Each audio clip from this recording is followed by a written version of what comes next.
మీకు ఒక కేస్ గురించి చెప్తా. Yes, I'm really happy, and I think it will.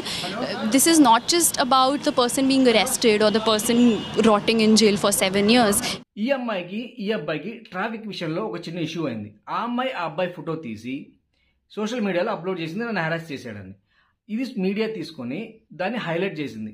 Media highlight చేయడం వల్ల ఆ అమ్మాయి వెళ్ళి కేసు ఫైల్ చేసింది ఆ అబ్బాయి మీద, నా హెరాస్మెంట్ కేసు.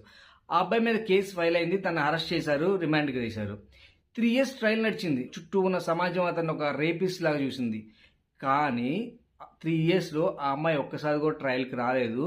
ఫైనల్గా కోర్టు ఇది కేవలం వాళ్ళిద్దరి మధ్య జరిగిన పర్సనల్ ఇష్యూ, ట్రాఫిక్ గొడవ వల్ల జరిగిన ఇష్యూ వల్ల ఆ అమ్మాయి ఈ అబ్బాయి మీద రేప్ కేసు పెట్టింది, ఇతను నిర్దోషి అని చెప్పేసి కోర్టు తీర్పిచ్చింది. ఓకే, ఆ అబ్బాయి ఫ్యూచర్ అండి.